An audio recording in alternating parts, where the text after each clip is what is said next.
자, 그래서 이제 저희가 이 미국 수입자, 아까 이제 서두에 말씀드린 ASI죠. ASI라는 이제 미국 수입자에 대해서 이제 소송을 저희가 진행을 했습니다. 그래서 어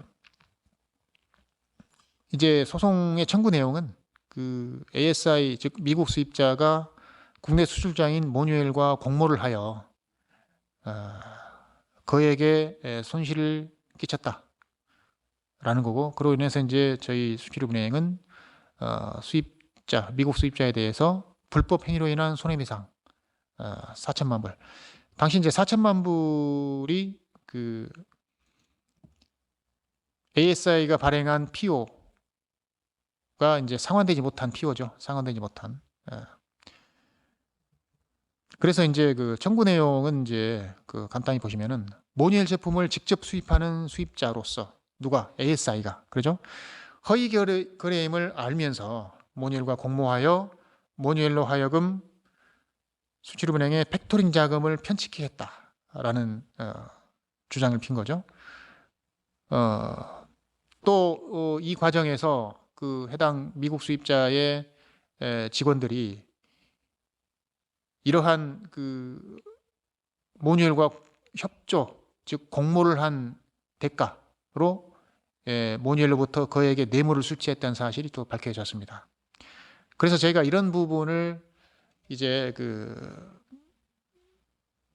소송 진행 과정에서 적극적으로 주장을 했고, 또 이제 그 데포지션이라고 하죠. 이게 이제 증인 신문 절차에 여러 차례 저희가 참여하고, 또 미국 수입자의 그 주요 직원을 증인 신문 절차에 불러내서 여러 가지 이제 그 공모에 가담했던 정황들을 정확하게 설명을 하고, 또 거기에 대해서 답변을 하도록 이렇게 이제 실행을 했는데, 이제 그런 과정에서 미국 수입자인 ASI가 그 자신들의 일단 허위 거래에 가담한 행위, 즉 불법 행위가 있었다는 점을 인정을 했다라고 볼 수 있습니다. 어떤 거를 통해서 세틀먼트를 제안을 해왔거든요. 그래서 이제 세틀먼트라고 하는 것은 그 중간에 이제 이런저런 이유로 어느 정도의 그 금액을 자신이 원고에게 지급하고 이 사건을 종결하기를 희망한다라고 이제 그 제시를 해온 건데, 최종 당시에 이제 1,100만 불을 저희가 배상을 받고 합의 종결한 사건입니다. 그 당시에 이제 뭐 저희가 이제 청구 금액이 4천만 불이었으나 또 1,100만 불을 받고 종결한 이제 배경은 여러 가지 이제 그 정식 재판 절차로 들어가는 경우에 당시 ASI가 또 파산될 수도 있는 이런 상황이 좀 있었고, 또 굉장히 오랜 기간 또 시간이 소요될 수밖에 없고 등등 이유로 전향적으로 이거를 이제 합의를 하게 된 거죠.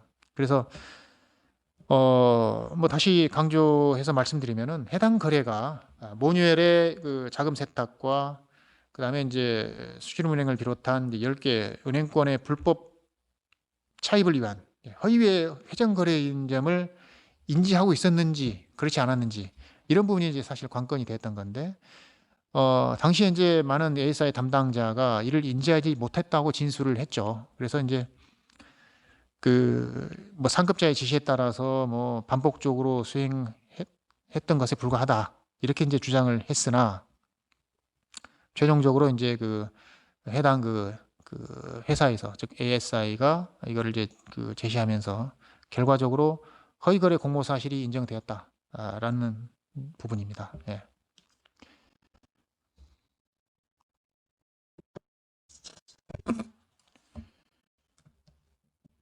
사실 이제 그 뭐 미국 수입자나 또 중국 수입자에 대해서 이 소송을 통해서 우리가 어, 채권을 변제받는, 즉 손해를 배상받는 이런 과정은 굉장히 그좀 어느 정도 난이도도 있지만은 시간도 많이 걸리고, 또 여러 가지 이제 시간과 비용이 소요가 될 수밖에 없습니다.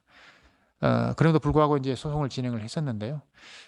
당시에 이제 미국 수입자에 대해서 진행할 때 저희가 이제 주장한 주요 내용을 참고로 보시면은 그 관세청 아까 이제 저기 개요도에서 제가 말씀을 드렸었죠. 관세청의 조사와 보도 내용들을 우선적으로 이제 저희가 설명을 했고 이런 것들이 다 사실로 밝혀졌다라는 부분을 저희가 명확하게 이제 설명을 했죠.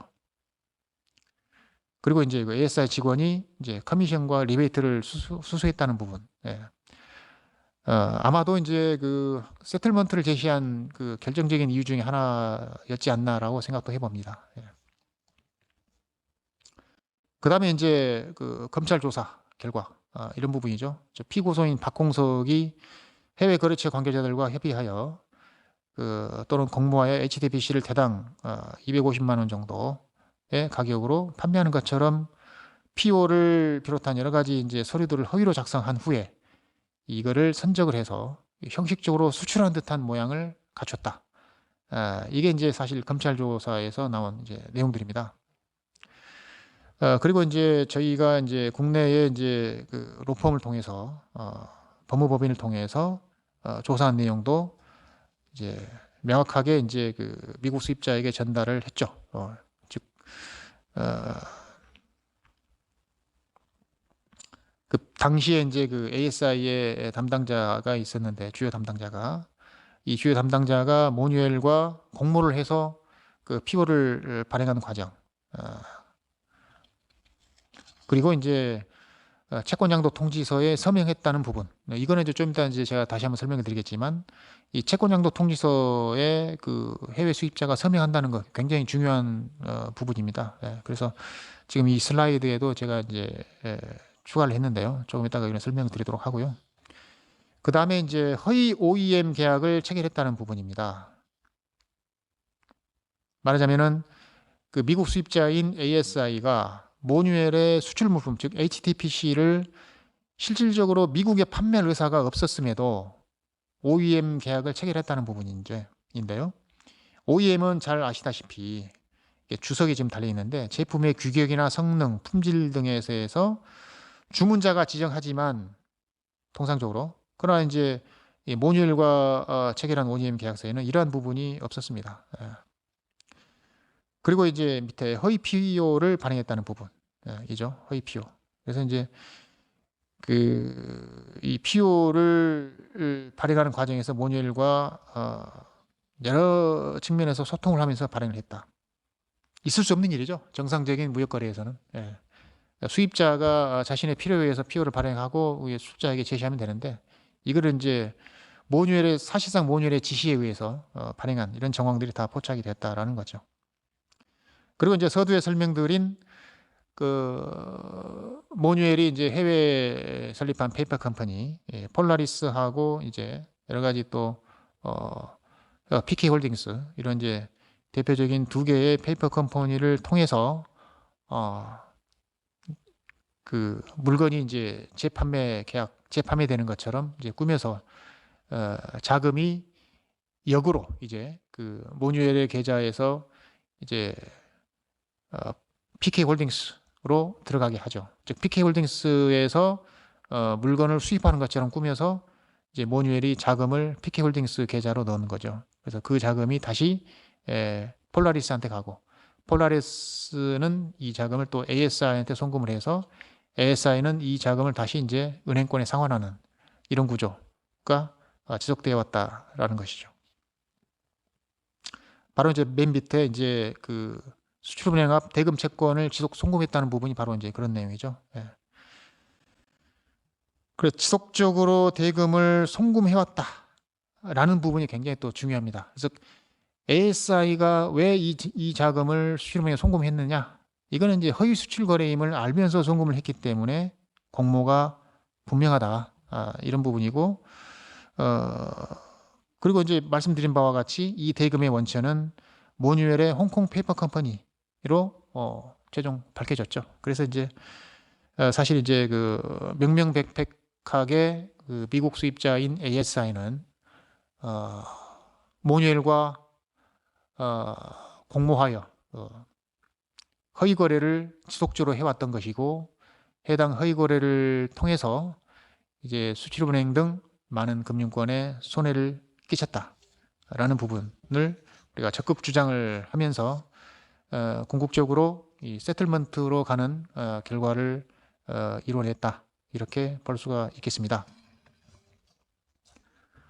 다음으로 이제 현재도 그 진행 중인 중국 수입자 소송에 대해서 간단히 설명드리면, 자, 중국 수입자는 이제 그 미국 수입자가 그 ASI인데 중국 수입자는 이제 CBMI라고 하는 현재 그 중국의 국유 기업입니다. 국유 기업. 그래서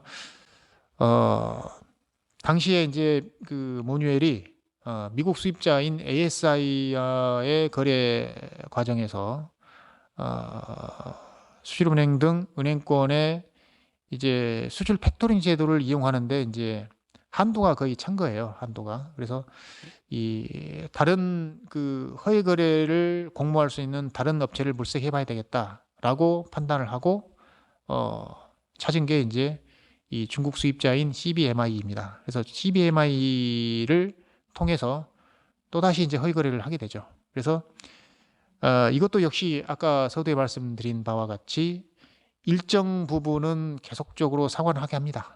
그러나 이제 마지막에 역시 이제 4천만 불 정도가 미상환되면서 부도 처리됐던 뭐 그런 상황인데, 이거는 이제 다음 슬라이드에서 설명을 드리겠지만, 그래서 이제 이 중국 수입자에 대한 소송은 그 저희가 1심에서 패소를 했습니다. 자, 패소한 이유가 저희는 이제 수용을 할 수가 없다라는 입장이면서 저희가 계속 이거는 이제 항소를 해서 지금 항소 법원에 지금 가 있는 상태인데요.